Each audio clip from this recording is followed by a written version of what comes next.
first floor. By itself, I mean.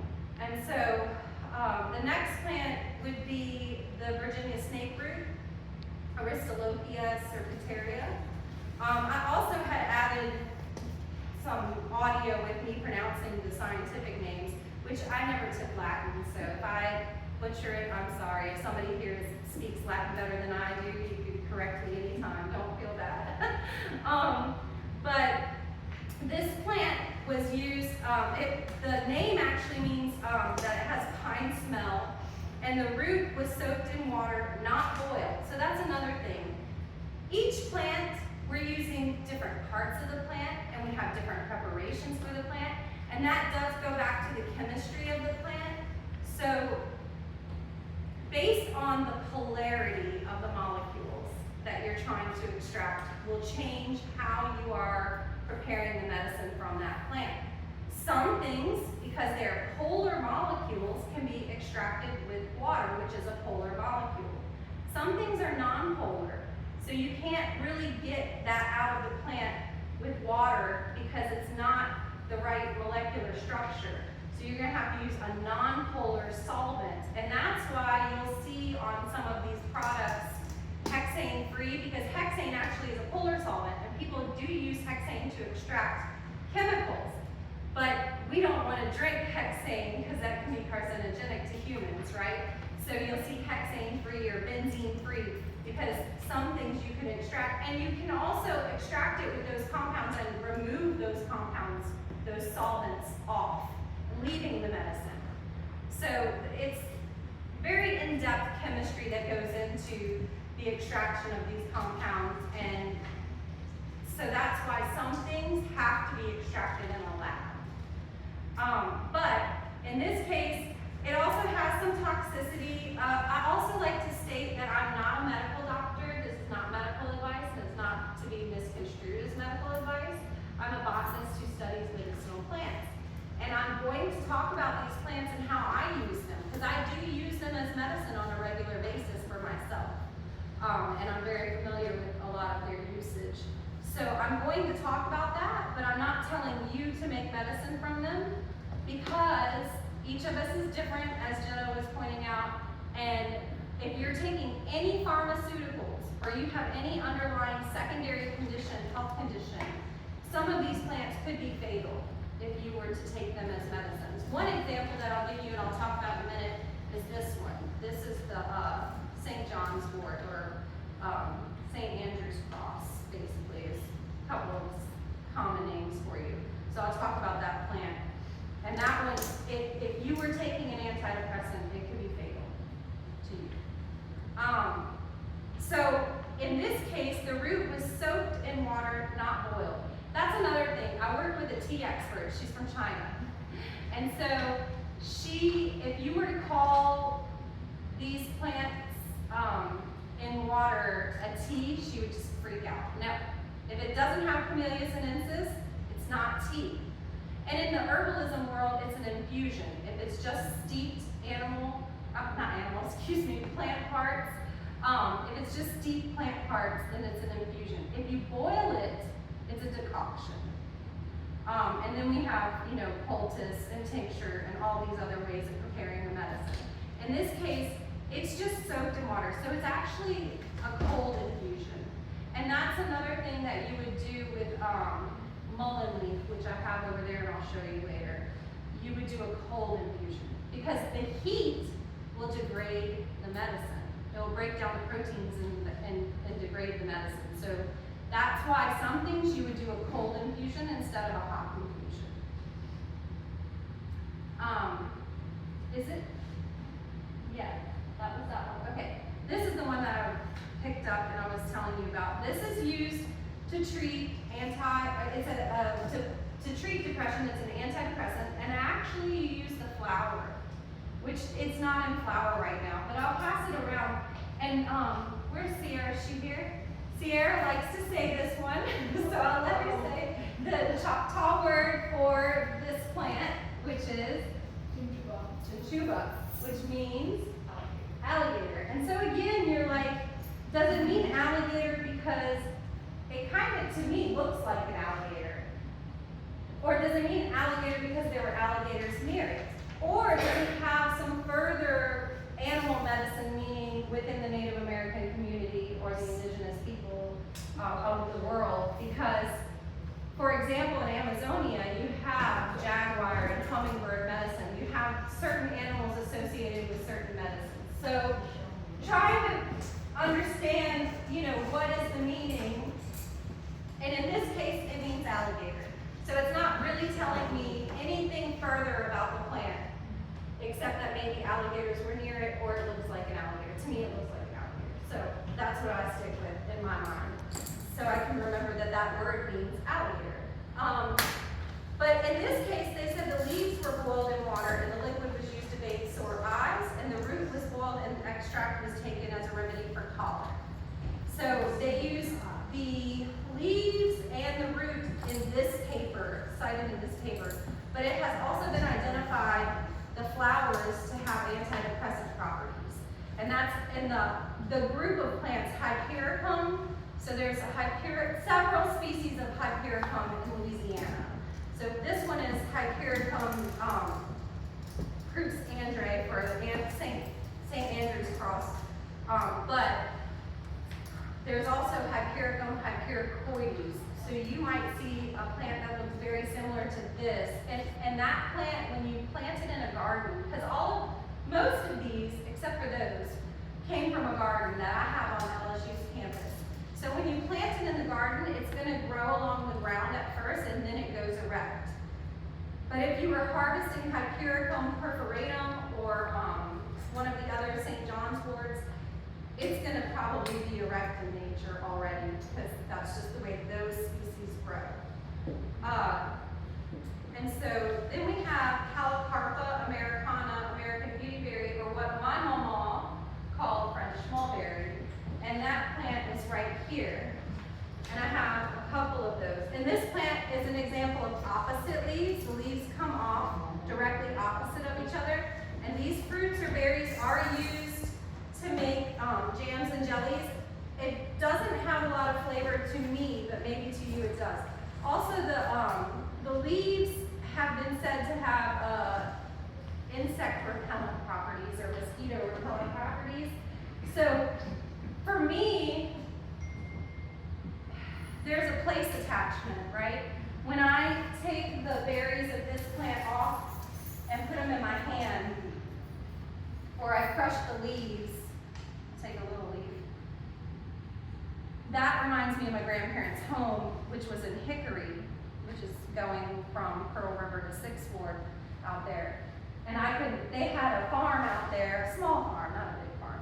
And when I smell that, I'm standing in that place. I have that place attachment with this fragrance. But fragrance is also, like Jenna said that, you use those volatile compounds, the medicine starts working right away. But you can also use it to identify the plant, because this has a distinct smell, right? So when you smell it, you can pass that around, and if you want to pass these around too, and smell it. It has a distinct odor, so you learn the plant from its odor. And I'm just going to stick these in here so they don't die. So Calocarpa americana, American beautyberry, for me it's French mulberry. The roots and berries were boiled in water, and the extract was taken as a remedy for colic. That's another thing. You're going to see some plants that are considered panaceas, so they can cure many ailments, and some plants that are used in a similar way as another plant. And the Native American people would not always use the same plant, because your body gets used to things. Just like antibiotic resistance, you can think of that. Your body gets used to the medicine, and then it doesn't work on you anymore. So they could be using different plants. Also, not to deplete the supply of the plants. And I, as a teacher who does many talks on these plants, and I encourage people to plant them in their garden rather than to wild harvest the plants, because most of these are now commercially available. But you will find that there may be some differences in the efficacy of the plant medicine from the cultivated species versus the wild species. But just to keep people from harvesting all of the flowers and food for our wildlife, I encourage that you just build your own healing because like I said, most of these plants can be found commercially now. So you can get these plants from a native plant nursery. And I have a list of native plant nurseries I'll be happy to share with anyone, at the end of the presentation. The next plant is New Jersey tea. The roots were boiled in water and the extract was taken for hemorrhage from the lungs. But people made tea from this. It's not tea, remember it's an infusion, but whatever. They call it New Jersey tea, so we're gonna call it New Jersey tea. But that plant also was called red root because the roots would have a red color and would give a red juice. But that was used to make a tea as well. And I'm thinking about something, I don't know if the goldenrod is in the PowerPoint, but if I don't say it, remind me later. Then we have buttonbush. I really like buttonbush. It's found by the waterside. The zebra swallowtail, eastern tiger swallowtail, maybe zebra swallowtail too. They will feed on the nectar from the flower. I like it because this flower is like a little globe. It's really pretty. It is going to lose its leaves, but it's something that if you have a wet area in your yard, I suggest planting it. It's a shrub, so it's going to get about this big. Could get a little taller, but the name, the Choctaw name, Notopisa, means teeth seed, which alludes a little bit to how it was used as a medicine, because the bark was boiled in water and the extract was used to bathe sore eyes, but also the bark was chewed to relieve toothache, so that's why the name teeth seed. But it's a nice plant found by the waterside and along swampy areas in Louisiana. And then we have Hyananthus virginica, or the white French tree. A lot of people know it as Grancy Graybeard. The flowers, when it's in flower, it's really pretty. They're kind of white and they look like an old man's beard, and that's where it got that common name. But the bark was boiled in water and the extract was used to bathe wounds, and the bark was beaten and some water was added, and it was used to make a poultice or a dressing for cuts or severe bruises. That's another thing, a poultice. Some people don't know what a poultice is. I'm trying to think if I brought any poultice plants. Tobacco. If you get a bee sting or a wasp sting, tobacco leaves, you can take it, chew it. Your saliva actually helps to extract that medicine. And then you take it, the chewed plant material, and you place it on a bee sting or a wasp sting, and it'll take the sting out. And that's what a poultice is when you chew the plant material and you apply it topically to the skin. Or you can chop it up. But the saliva actually does help in the extraction of those chemical compounds that are in the medicine. So that's why you would want to use your saliva. And then it was used to treat bruises or wounds. Also, another plant that I brought that has a similar property, not in this paper, I'm scared I'm gonna trip, is this one, yarrow. Yarrow is, there's some native species and there's some non-native species, but it's basically considered naturalized to North America. The scientific name is Achillea millefolium, and that's because Achillea is referring to Achilles, which is from mythology, and that Achilles used it to heal his men's wounds on the battlefield, and by making a poultice from the leaves or the whole plant, aerial part of the top part of the plant that's above ground. Millefolium is because the leaves look like there are millions of leaves, but they're just dissected leaves, so that's why. The flowers are also used for fever and headache, and that's what I use it for. And so this is the flower of the yarrow, and these are actually a cultivated species, so they're pink in color, but in nature you would find them more white in color. So you can pass that around and look at it if you want. And then, let's move from that to this plant. I haven't been able to actually identify which species it is. It's cited in the paper as Chrysopsis gramina, but there's also a couple of other species of Chrysopsis. It's a golden aster. Its Choctaw name means wolf seed. The entire plant is dried and burnt, and the ashes are used as a powder to cure sores in the mouth. But I haven't been able to identify the actual species on that one. And that happens in botany because things, as we have genetic testing and things like that, they get reclassified, and so sometimes it's hard to decipher, okay, what was the synonym for this plant previously, and figuring out what plant it is. So that one, I'm just gonna leave it as a mystery for right now. Trust me, I have like questions about plants that I could never answer all of them by myself, and I'll probably never answer all of them before I die. And I've accepted that. So, and then we have this plant, which is very well known throughout Louisiana. It's gonna be in this book, the Healing Traditions book, which is Erythrina herbacea.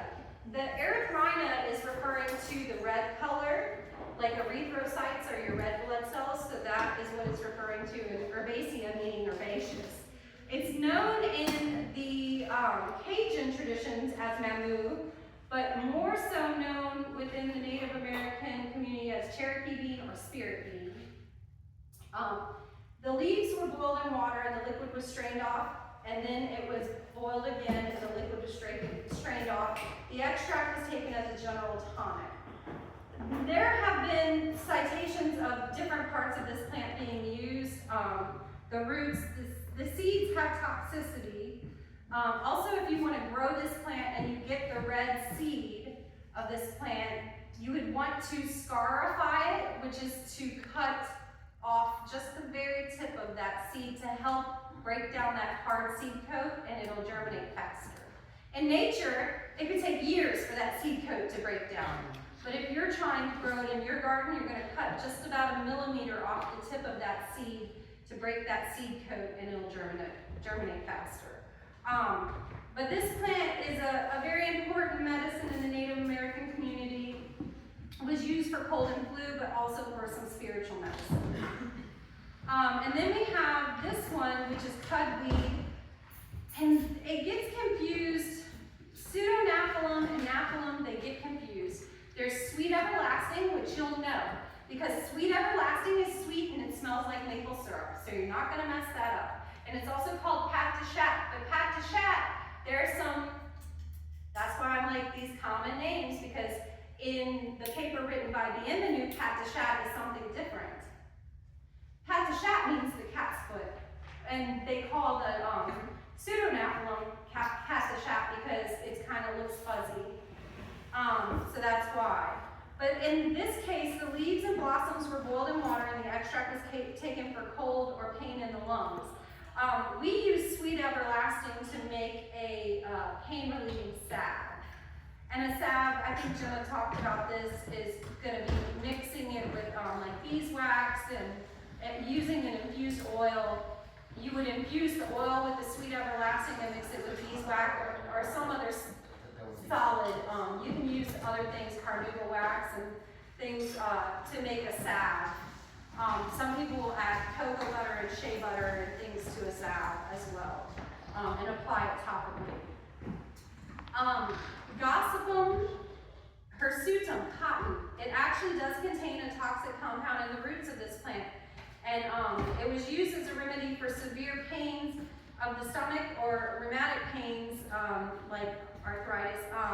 The Choctaw believed that it was a counter irritant. So what they would do is burn the cotton and place it where the pain was. And so the idea of like inflicting pain to take away pain. And it was said in the paper that many of the Choctaw, older Choctaw, had scars on their body from where they had employed this practice. An interesting side note, in my class, I talk about the Native American use, and then I was thinking about the Cajun Traiteurs because I was aware and knew about them, obviously, because my last name is Blanchard, right? But there's an in-between, and I thought back, I have to add the history of the African American use of plants in Louisiana and the plants that came here via the slave trade. And so cotton is not native to Louisiana, actually, but it came over, and also okra is another medicinal plant that came over via the slave trade. But the interesting side note on cotton is that women who were enslaved used it to induce a miscarriage because they were being abused and forced to breed children for slave owners. And so they would take the root of the cotton plant, which it's toxic and it can kill you, but they would chew on that root and that would give them the medicine to induce a miscarriage. When the slave owners found out about this, well, let me just tell you about the gossypol, the cotton root, the compound. It makes the uterus contract rapidly, and that's what causes a miscarriage, or an abortion, a spontaneous abortion. So when the slave owners found out, they gave them an infusion of black haw to try and reverse the miscarriage or the abortion. And the black haw is cramp bark, and it actually slows the contraction of the uterus. So potentially could reverse that miscarriage or abortion. So that's just, in my class, the students are learning the ethnobotany of the plants of Louisiana, and okra for me is an important plant. I love okra. It's one of my favorite things to eat. So I had to teach them about okra, and it came over via the slave trade. And the actual African word for gumbo is, for okra is gumbo, king gumbo. And so when you're making gumbo, that's where it got its name, was from the okra. And so I always tell Sierra this, I'm like, if it doesn't have okra, it's not